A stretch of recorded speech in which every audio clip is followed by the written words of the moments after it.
On another episode of Soothing Semantics. I am your host, Rafi Pinsky. Make sure to subscribe, like, share, leave your comments, good or bad. We welcome them all. For any of your real estate needs, make sure to check out my Instagram page at Rafi the Realtor.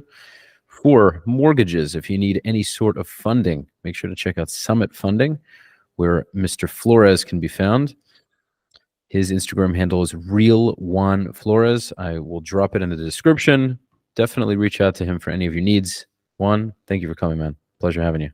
Rafi, thank you so much for having me. Absolutely, man.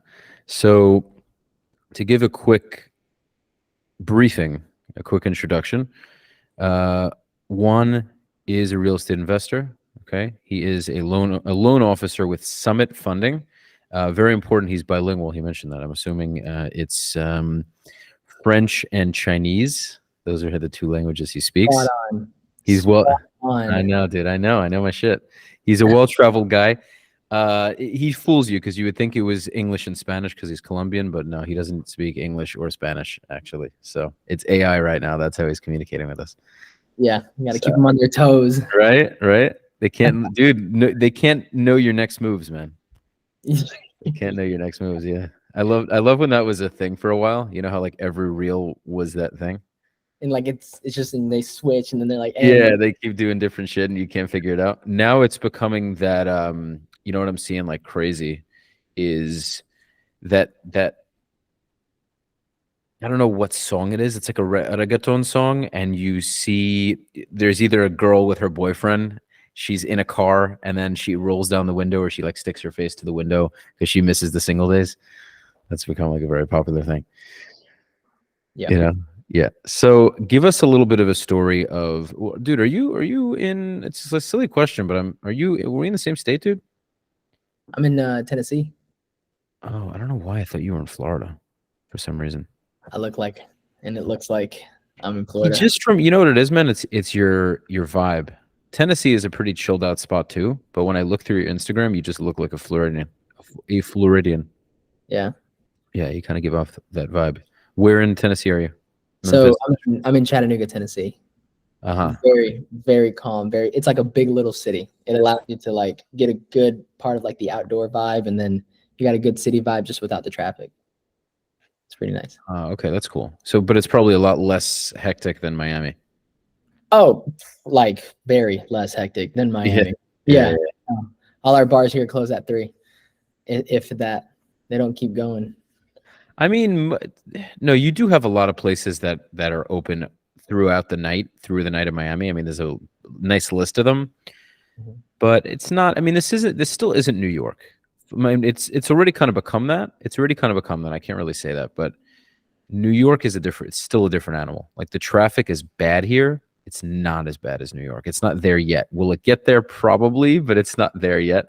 I also think it's a younger city, so they're already building a lot more infrastructure to handle that. They're building more roads, more highways, so that's really good. New York is already just so deep in it. They're just like, yeah, whatever, you just crash into each other, whatever. Okay, so did you grow up in Tennessee, or did you move around? So no, funny story. No, I did. I was born in Colombia, so I came here when I was 5. Okay. And then we grew up in this little town called Soothing Daisy. Very, very country, very like farmland looking town. And then we moved closer to the city, like not necessarily downtown. It's called East Brainerd. And I've grown up in East Brainerd for the rest of my life. I went to high school here, went to college, ended up dropping out, but had my whole life here basically. Still here. Interesting. Okay, so well, Colombia, you probably don't remember that much. I'm sure you go there ever so often to see family. Oh yeah, no, yeah, I will go. I mean, I just came back from Colombia. I think it was like March of this year. Okay, nice. And so, I mean, I do visit, and it's a great time. It's a great time, especially now that I'm older. I can really have a blast when I go down there. Oh, I hear, man. I've never been there, but I hear different things about Colombia. You know exactly what I mean. Yeah, it's really good stuff. Yeah, right? Yeah, I hear some wild stories. Talking about coffee, right? No, the white coffee. I'm not into that stuff. I'm not into the snow. Yeah. But and I'm quite frankly, I'm not into the other thing either. But it's definitely interesting when people talk about it. So Well, I mean, I'm into women. I'm just not into prostitutes. Yeah, I feel that. You know, Oh man, I don't know what's in the water down there. Like they're just all so gorgeous. dude. It's like I don't know. Listen, I don't know what you all feed your women. I don't know what it is. This is something that every other race on the planet is trying to figure out, but we'll never know. We'll never know because there's something about Latinas. I don't know. I don't know, man. We were supposed to keep this professional and talk about mortgages, but I got preoccupied. So, so anyways, yeah, dude. So Tennessee, and how did you? Real quick, you mentioned you dropped out. So what were you initially studying in college? Well, I don't. business. Okay. I mean, like both my parents are entrepreneurs, so I thought, hey, let me be the first person to graduate, college here in the States. That's kind of what I thought was the right thing to do. I went to a good high school, went to a school called Macaulay, and I was like, let me go into business. Went to UTC. It was great. I mean, very involved, perfect grades, made like the dean's list and all that stuff. School wasn't hard. I just was tired of being broke. Like I was living off of like $200 a month. I don't even know how I did that. It was just beer money and everything else, like the food and the dorms were paid. Same with the school. And I was getting kicked out of class, man. Because my parents are entrepreneurs. So like I have an understanding of business and they were actually doing it. And I would ask these questions like, hey, like, I know we're talking about business here, but like, how about you tell us like what you do in your business? And they're like, that's personal. I'm like, how's that personal? I'm like, it's business. You have to own a business, right? Like I didn't even like went over my head. They'd be like, get out. What? It's like, I'm paying a big, get out. I'm like, dang. So school is easy and it wasn't hard. It's just, it wasn't for me. I always said, that's one of those things where I can always go back. Like if I really, really want to, I can go back. So I dropped out, didn't tell anybody, started working with my dad. He had a roofing construction business. Well, when you say you didn't tell anybody, well, who's anybody? Because your dad knew. So who? He didn't know. He didn't know. So I finished the first year, finished exams, everything. And then the only people that knew were like the fraternity brothers, because I didn't get to be initiated as a brother because I'm not in school anymore. I didn't know that. So screwed that over for myself. And then I started working with my dad in the roofing business during the summer. And then I was still taking jobs as a sales rep and everything, like come like August, September. And he's like, hey, like, I know you really want to work hard, but like you got school, you got class, like it's okay. And then I just kept going and going. And it wasn't until like late September, early October, I was like, I actually dropped out. And he's like, really? He wasn't upset. He was kind of like, good job. He's like, so how are we going to tell your mom? Oh shit. So he was on board, but he's like, shit, how do we, okay. And I mean, I think it was like 50 to 60K, probably closer to 70 my first year. And I never looked back. Yeah. Some people are just not built for it. Like I also have a bachelor's in business, dude. I didn't give a shit. Like I got my degree and I did fairly well, but I love the social aspect of college. Don't get me wrong. But did I want to be there? Not at all, man. Entrepreneurs have different brains, man. They're not follow, just do it because it's people are saying to do it. You're always wondering what else is out there. What can I be doing? Or how can I do something my own way? That's just how it is. And college is very much cookie cutter. Yeah. Like we still had to ask for permission to go to the bathroom. I was like, this isn't high school. Right. It's yeah. No. All of it is just not for the mind of an entrepreneur. Shit. I was like, no, I pay you to be here.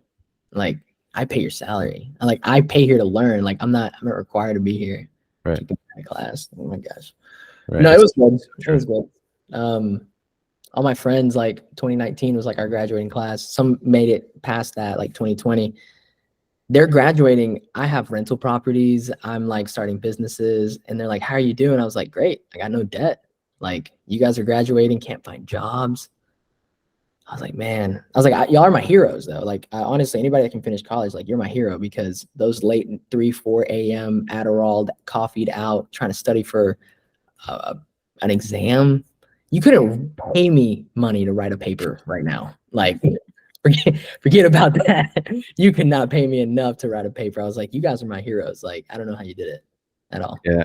Believe me, I don't think they feel very I don't think they're sitting there with their cape feeling all proud of them. I mean, no, they are. Some of them I'm sure are happy about it, but No. yeah, And like, you know, be a doctor, be a lawyer, do your thing. sure. But finding a job is now their next hurdle. So I was 100%. like, dang, like sucks, man. Like I've employed some of my friends in the past, and they're like, how did these roles reverse? I'm like, I know, you were the cool kid too.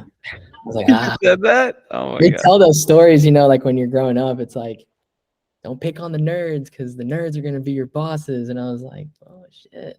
It's wild, man. Also, it's funny how you'll have some kids peak in high school, you know, maybe because their parents had money or they were very good looking. And then after high school, none of that shit matters. And then you have guys later on. Like I definitely was always a very social kid, but I wasn't like the coolest. I was kind of like the second coolest. And I was still in with the coolest guy, but like, you know, had a couple of dudes at the top who were like the coolest kids. Which is okay with me, but now as I'm getting older, I realize like that shit doesn't matter. Just not Like now, later on in your life, you spend years and years developing yourself, and then you realize like, holy shit! Like in high school, none of that has any sort of relevance to now, you know. And it's interesting, and you can kind of flip the rules, and you in a way become, you know, I don't want to, kind of, you know, put myself on any sort of pedestal, but you know, I feel cooler than I did in high school. kind of a big deal. I'm kind of a big deal. I don't know if you knew this about me. Oh man. Yeah. No, I feel that, man. Like it's like I don't go out much. Like I'm a very business oriented family guy. Like I have 2 kids and I'm a single dad. So like I hustle, I grind. I don't got time for games. I did not see that coming at all. No, nobody does. Nobody You does. seem so married. It's crazy. I know. Kind of happy. You seem married as fuck. I feel like your wife is like sitting behind you right now. No, it's Wow. a nice house, but no, there's no wife here. Oh, wow. I got 2 Okay. Well, you know, we don't have to go too much into that, but I'm a very, very, very, very curious person. So if at any point you do want to talk, not like to hear all about your divorce necessarily. Never got married. Oh, you weren't married. No. So happy I didn't. You're just a dog? What is it? No. I mean, we were together for a long time, and then things happened, and she was just kind of like, "Hey, I want to." The stork dropped off the babies. No, I mean, I don't know how else it happened. So those are 2 miracle babies. Either I have like, I don't know, Olympic swimmers or something, but we were never supposed to have kids. Wow, damn. I know. So like, they were like, no, the kids are going to be born deformed. They're going to be born, like with all these issues that you guys should consider aborting. And like, I have a 5-year-old and almost a 2-year-old. Elena and Sebastian, like they're miracles, man. And it took a lot of time. Like I can't tell you how much I've been through. Like this all happened the last 6 months, 7 years, and boom, all goes out the drain. Funny though, I never would have guessed you. Some people just have a certain energy. You don't seem like you're not. You seem married. I just seem very put together is what people say. They're like, you look like a very structured, put together guy. Like you got your shit together. I was like, oh yeah, I am. You could be. I mean, you don't have to be married to be that way. But especially when you said you had kids, like okay, if you didn't tell me you had kids, I wouldn't have necessarily assumed that. But now you're telling me you have kids, and I look through your Instagram, and you do look like a very well put together, disciplined person. So I'm just going to assume you're married. It's just a fair assumption. Yeah, because it's in the order of what you were taught to do. Sure. College, meet a girl, graduate, like get married, have 2.5 kids, buy a house. Like it's what we were taught. You said 2.5 kids? Yeah, I don't know, like the oh yeah, but I'm saying, would it be better to have the torso to head or like legs to? I don't know.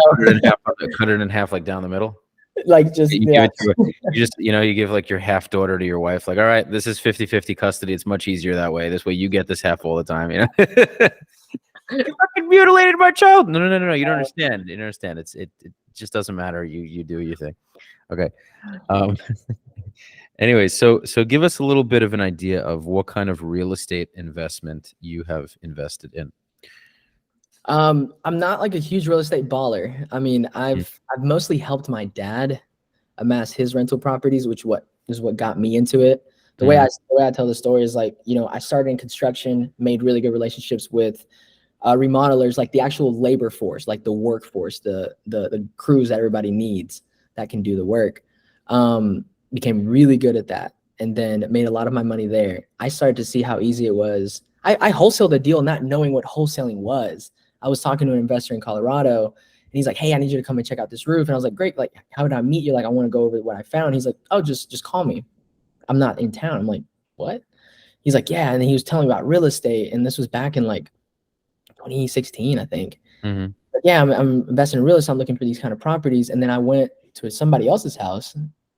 Long story short on that, they're selling their house. I'm like, hey, you said you wanted this and this person's this. And I was like, they want to sell it for like 150. I was like, what's the lowest you'll go? They're like, I mean, we'll do like 140. And he told me, he's like, yeah, I'll do like 150. 150 is fine. The numbers still work out. 10K profit, boom. A 10K profit. And that took a month. And I was like, whoa, that was cool. And then he taught me how to wholesale. And so I did another deal for him, made 4. And then I didn't really do anything else. I just was focused on the roofing business, built a digital roofing company. There's just so much, man. But like what we did from there, I was helping my dad. Like, it's funny. My mom does all the taxes and insurance and general liability for the majority of the Hispanic community here in town. And then they would work for us and they would stay in my dad's rental properties. So we kind of had like we were like maybe triple dipping in the same community. Mm-hmm. And so that's kind of was my introduction to real estate. And I was the one that was like getting all the crews lined up to be able to get the houses like fixed up. By the way, Juan, I wasn't sure because you mentioned Tennessee. So yeah. I know that when we think of Tennessee, like ignorant New Yorkers, we think of like, inbreeding and stuff. So when you said triple dipping in the community, I just want to verify that's not what you. That's not what it was. That's not it. That's not it. No, we were. Okay. No, my mom was making the money off of the insurance and the taxes. We got guys that were insured and bonded and everything. They worked for us as our subs for the construction, and then they stayed in my dad's rental properties. So the money went a long way. Learned that really young. And I was like, I want to do this. I was making good money. I messed up though. Like I tell the story when I'm talking to clients, I'm like, you guys don't understand like the leverage of the power of being able to leverage other people's money is huge. In the Latino community, they don't teach us that at all. So I'm over here just like being a voice to the Hispanics and doing events, like going on stages and just trying to spread the word, like leverage other people's money, leverage your credit, do things the right way, file your taxes, put your money in the bank account, don't do the cash thing. And so long story short, I bought my first house in cash. It was a unicorn. To this day, it's a unicorn. I bought it cash for $72K. I put about 20 into it. It rents out for $2 a month. Yeah, this was before. This was pre-COVID. How can you buy a house for $72,000? I'll send you the videos so you can like throw them. Oh my god, bro! Oh my god! 72. You can buy a toilet in Miami for $72K. $72K. Holy shit! No, you can buy like mobile homes here for that price, but yeah. Bro. No, okay. So check out these numbers. All in for 90. I bought it cash just because they were gonna sell it to us for 110, and I was like, I'm not paying 110 for this. I got 60 in cash, and they're like, no. And we went back and forth. 70. Cool. My dad helped me on a HELOC for the other portion because I had 70. And I was like, I need the extra bit like to fix it up. Put 20 in it. I'm all in 90, and rents out for $2,000 a month for the past 3 years. Pure cash flow. And right now it appraises for 275. Oh my God, that's incredible. That's insane. So I already made my money back in 3 years just for renting. I've had great tenants because they work all the time and they split it between 3 different guys. If something breaks, they fix it. I just moved out the last round of tenants, and I'm like, now that I understand, mortgages, I'm going to leverage that property, go and buy maybe 2. But man, I could have had 3 with the amount of money I put down back then. So it's like leverage other people's money. And so my dad has 5, my mom has 3, and I have that one and the one I'm living in right now. How much sold the other one. So you sold the other one? I had my first house at 19. So when I dropped out of college, my mom and I bought a house, halvesies, and then I had roommates that lived with me. So they paid the mortgage. I lived for free, and that was my first one. And then I bought the next one in 2020. I think it was like June of 2020, when all hell was breaking loose. People were like freaking out, selling stuff for super cheap. I was like, yeah, bring it on. Life, man. You bought the house at 19, or using your friend's rent to pay off your mortgage. You're living for free. That's amazing, dude. Wow. Always had that business. I think it was my mom, really. Mm-hmm. Mom and my dad. Always That's had that. super helpful, dude. Be grateful for that, man, because I grew up with none of that. I just did not have any of that knowledge. It's super helpful to have. Really is. Yeah, but it's also important that you use it, because there are a lot of kids who have a lot of children who have savvy, smart parents, and they just are lazy. You actually took that knowledge and you applied it. So props to you, man. Thanks. It's fantastic. Now, in terms of mortgage, what kind of are you primarily doing that? Like, what are you primarily doing day to day? Yeah. So, man, I told myself I'll never have a job. This isn't technically my second job ever. Mhm. Never really been an employee. Always enjoyed, kind of being the boss or like having to like run it. I'm primarily doing that, to answer your question. Yes. Okay. That's like what I call my day job. I have the media company that I have on the side as a way to just add more value to my real estate partners. And in general, like, it's great to have a media company because everything is content right now. And it has been for a long time. Mhm. And so I've had that since 2018. I really switched it to short form content here in this past year. And it's been great. Like, I come home, I literally wake up, have my morning routine, which is extensive as a whole, but it's a must. What Go is to it? work. What is it? Oh, you're about to say, okay. Yeah, I'll tell you in a second. Just remind me. I'll go to work. Since I'm co-parenting, which is very new for me, I'll pick Is up it 50-50 custody, by the way? I'm really curious. So okay, so we weren't married. We're trying to be civil. I pick up the kids after like out of their school, like daycare, because they're still young, and then I hang out with them for like 2-3 hours. We have activities, like I'll have like painting activities. I'm a good dad. And then she'll come and pick them up. They sleep with her. She takes them to school. Rotates every other weekend. We watch them. Mhm. It's new for me. Like, we just broke up in January, so like this is all like, we're in June now. This is all very, very new. So, but I'll pick up the kids, hang out with them, and then from about like this time, so we had to do it around 8. Around this time till about midnight, I hop on. I organize my projects. I have an excellent team that we've built great systems. I work maybe 2 to 4 hours on the business, maybe 2 hours a day. I would say maybe 6 to 8 hours max a week, and that brings in another income. Because we have the teams already like lined up. We have everything structured, and with the clients that we're managing right now, we'll do about 100 videos a month. Wow, dude, that's fantastic. Yeah, great people around me. But yeah, morning routine's extensive. I wake up at 5:30 every morning, beat the sun up. I go outside, have this nice little like area in my backyard, watch the sun rise. I'll do my prayer and devotional. I will sit and do a breathing exercise. I'll meditate for about 20 minutes. I'll do an ab workout, hit the gym at 7 to 8, in and out in the gym. Go to the sauna, kind of sit in silence, another meditation, if you will. Come back around 8:15. I start getting ready. I get ready. I eat some breakfast, head to work, grind, rinse and repeat. Mhm. Keep my head down, being focused. That's kind of like the season I'm in right now. It's just hustle and grind. I That's don't have good, man. that distraction anymore. It's not like it was a freaking weight that was just holding me back. And it took me a long time to realize that. I was like, yeah, thanks. Like, thank you if you're watching it. Like, thank you. I needed that because I wasn't going to do it. I wasn't going to be the piece of crap that gets called an asshole because you left her with 2 kids. How dare you? No. You left me. Let's just set the record straight. That's it. So you're off the hook. Okay. Fair I enough. guess. I'm a great dad. Like, I'm very present in the kids' lives. Like, honestly, it's helped a lot in a lot of ways. It fixed my relationship with my family. Like, it just brought us all together. It had to happen. It's not easy to do. Sorry. So what? No, I said it's not easy to be a present dad, man. I mean, like I didn't grow up with one, but when I see, because I didn't grow up with siblings, like I had my uncle who lived with me for a while, and he was kind of like my older brother, but I didn't have siblings running around, all that stuff. I had friends, obviously, but it's not the same.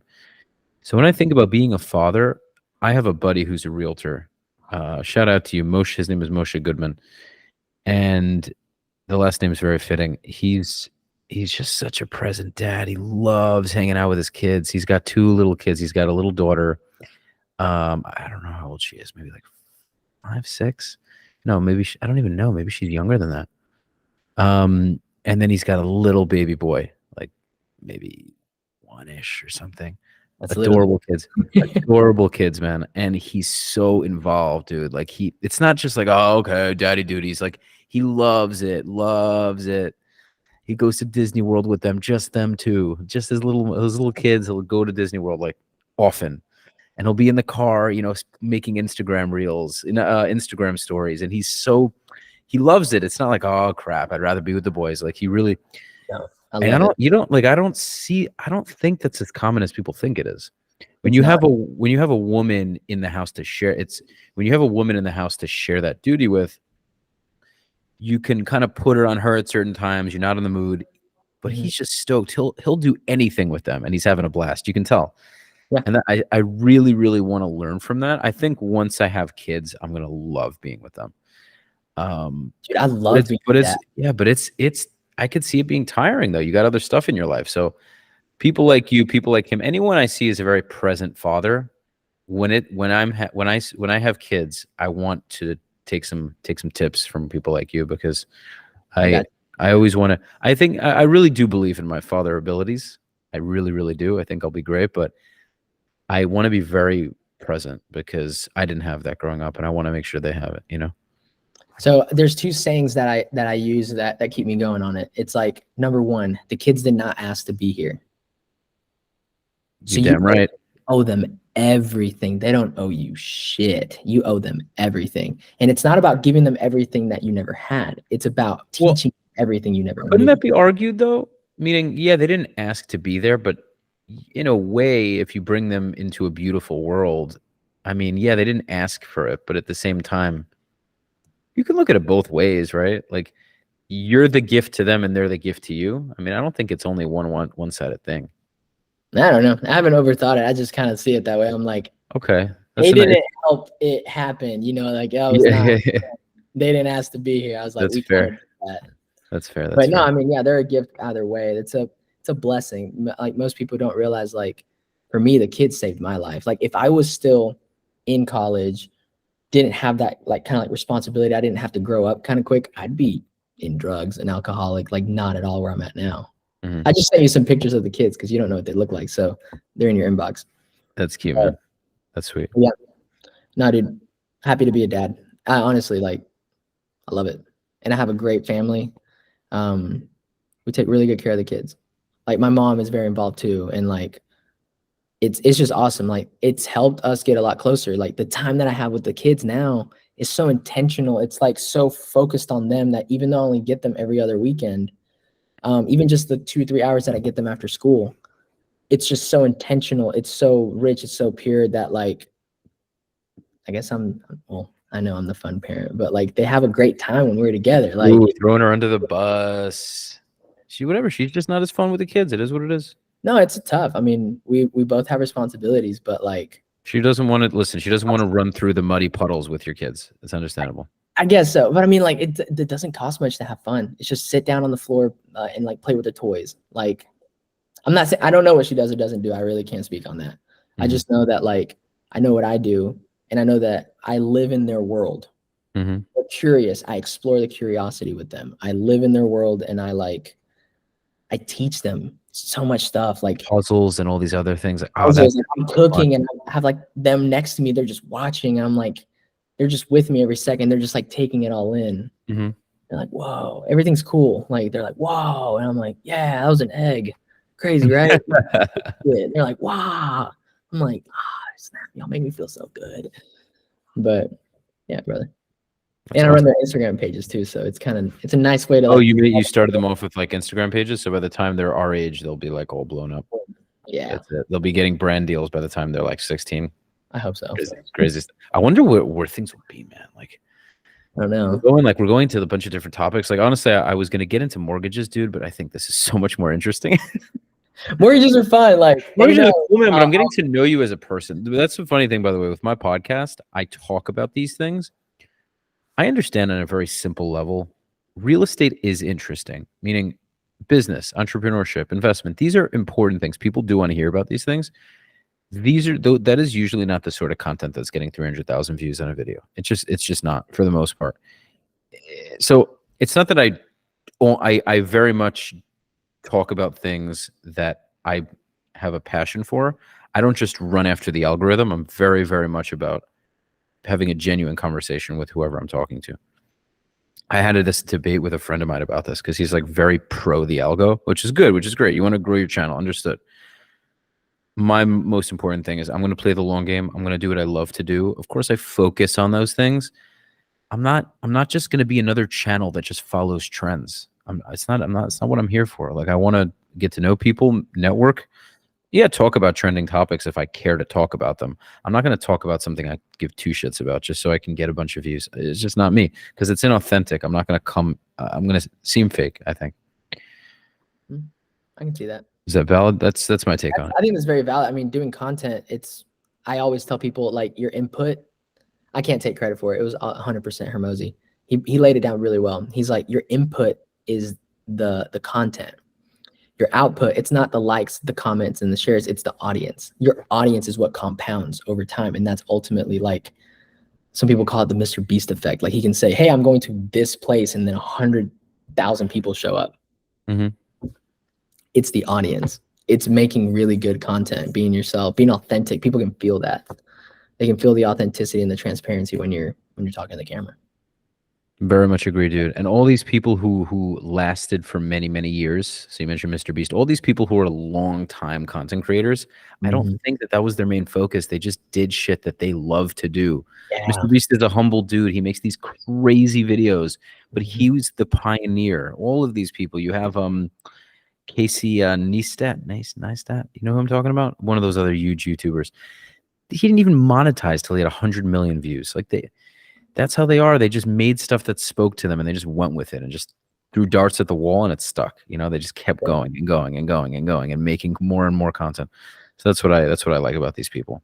It's the same with music. When you just try to follow the trends, the music trends, and you put a little before your name, and you just make stupid crap music, yeah, you're relevant for 2 years and then no one knows about you. But if you make real, true music, yeah, you might not blow up as quickly, but you're going to be relevant for a lot longer. It's a good analogy to me. You had a strong foundation. That's how I see it. Totally, dude. Totally, dude. So anyway, the Party Like a Rockstar song? Yeah. But in terms of mortgages, to bring it back a little bit, what are some things that makes your company different, especially in a market that we're in now? High rates, property prices are still pretty high. What does your company offer that would be worthwhile, would make someone want to work with you as opposed to someone else? I'd really just, that's a great question. I'd say the education. Like, when I have somebody come in, we do what's called a buyer's consultation. And I don't look at their documents or anything until at the very end. I treat them like they're buyers. I explain the whole process, the home buying process. I educate them. And then towards the end, they have a good understanding about what it looks like and kind of like what options they have. We open up their documents. I start verifying everything, and we start talking about rates. We start talking about everything. I'm like, what's most important? Is it the monthly payment? Is it the cash to close? Is it interest rate? Is it the house? Like, I always lead with my story. I just bought this house 2 months ago. I was like, for me, it was the house. And they're like, you bought 2 months ago? Like, what do you mean? Like, rates are really high. And I'm like, yeah, but you know that saying where they're like, marry the house and date the rate? They're like, yeah. I'm like, do you actually know what that means? And they're like, no, you just kind of sounds good and it rhymes. And I'm like, I know. I was like, here's what it means to me.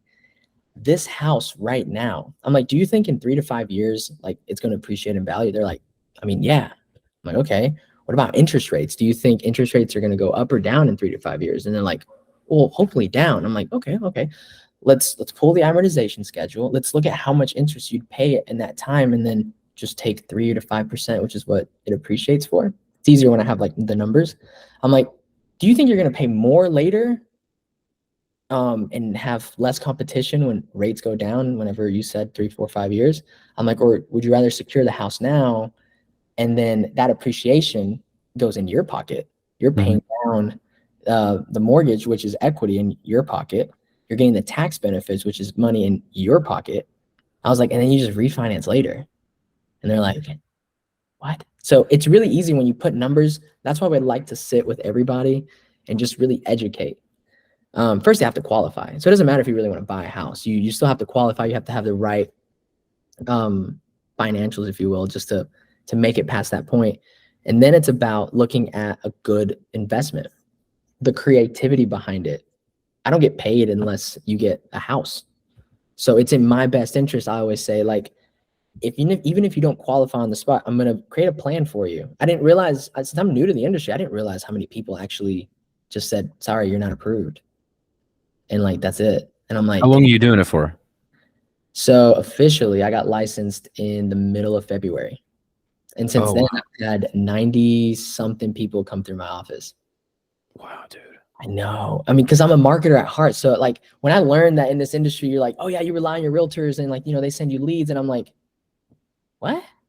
I've always had to self-generate my own leads. I've been doing sales for over a decade. I'm like, right. I'm a businessman. I'm like, what do you mean you just rely on like referrals? I'm like, that should be like guacamole. It should be just be extra, right? Like, right. Come in as an addition to what you're already doing. So that's very powerful what you're saying, dude. It's very, very powerful what you're saying. Because as realtors also, a lot of realtors will not pick up a phone and make a call. They're petrified, Thank God I don't have that issue. But like people really don't make calls, man. And they'll do anything not to make calls. I mean, women will just wear a bikini on the beach and have a video camera on them. Like, are you looking at selling your house? Well, I'm at the beach, which is totally irrelevant, but you should totally buy from me.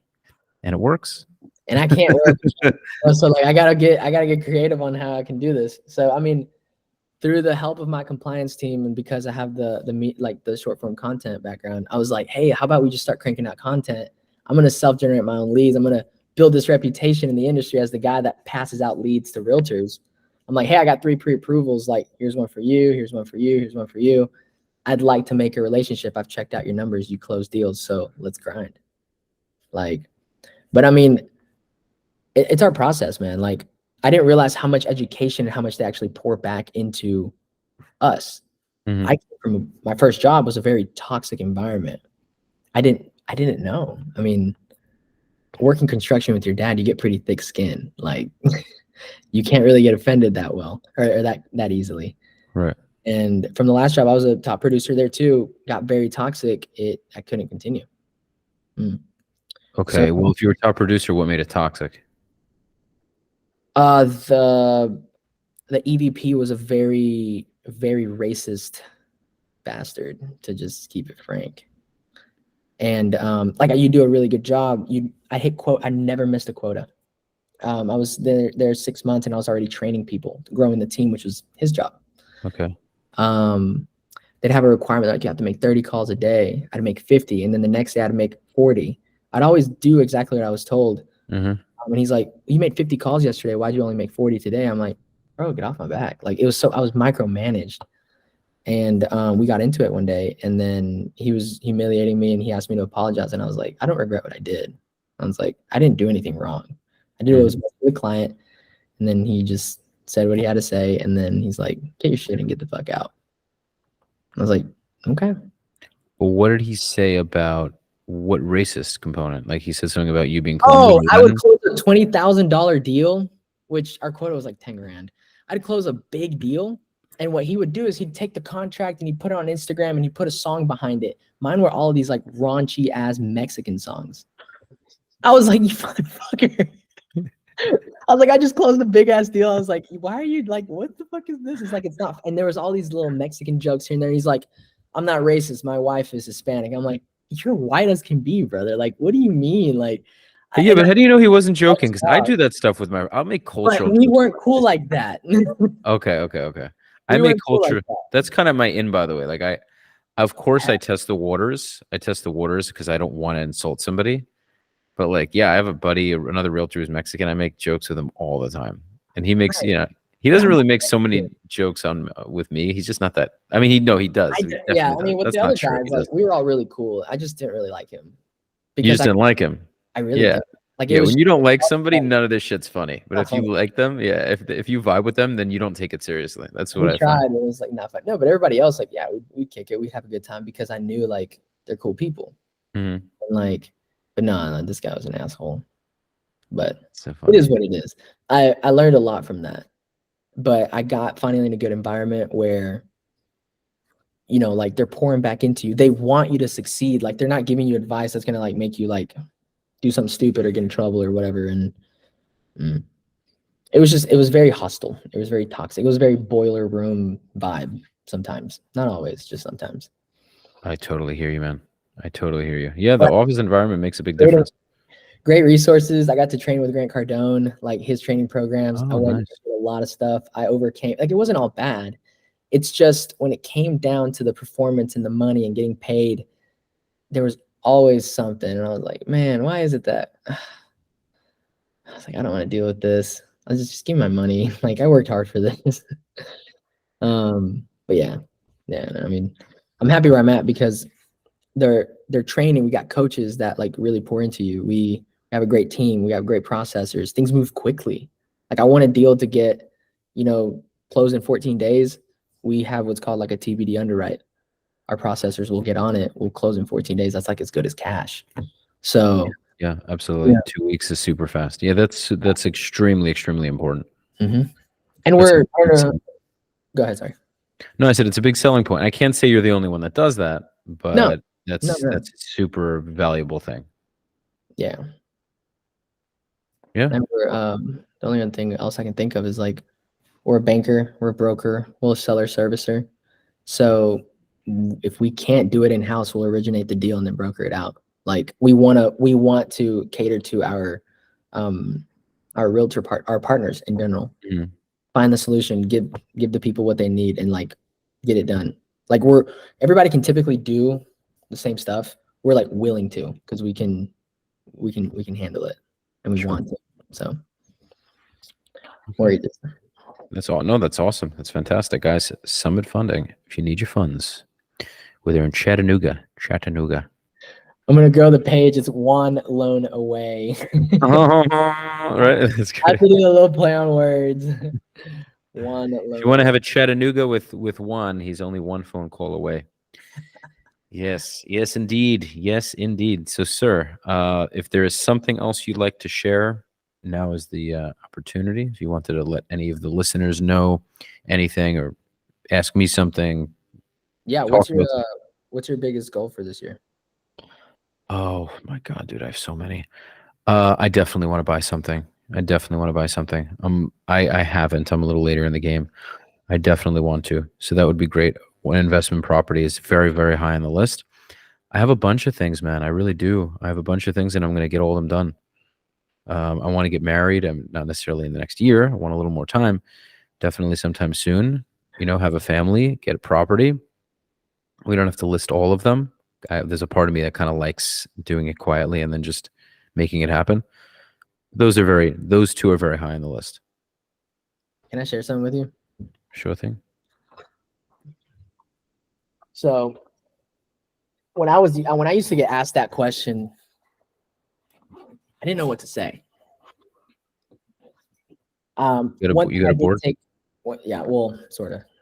One thing I really did take away from that job, like I said, it got toxic, but it wasn't all bad. I learned a lot of great things. One of them being something that Grant Cardone teaches a lot. It's writing down your goals twice a day. So I have this book, and like every day I'm in here, like I write my goals, write my affirmations, time block my day, practice gratitude, focus on targets. This thing is good for a quarter. And I made a list. Where is it? It's right there. It's like, these are like all the goals for the next 13 weeks. And it's crazy to me how fast a quarter goes. So that whole booklet is a good 4 months worth of goals. Yeah. I'm saying, okay, well, they're not necessarily, okay. So you split those goals into, do you have long-term goals 5 years down the road, or these are all quarterly goals? It's quarterly. So like you can write your big goals on, like, there's a blank space. Like, here's what one of the blank pages look like. it's like this. So space for you to write whatever you want. You got time blocking and you got your targets. Daily targets add up to weekly targets. Weekly targets add up to monthly targets. You should have 3 big goals that you're working on every single month.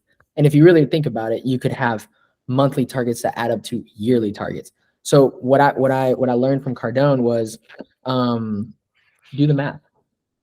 Do the math. Figure out your goal without thinking how you could possibly get there. Just figure out what it is and then work backwards. You want $1 million, know how much that is a month. Know how much that is a week, a day, an hour. Like work backwards and figure out the targets. Like I figured out like, okay, if I do my best month I've made 30 grand in a month. I was like, whoa, that's a big month.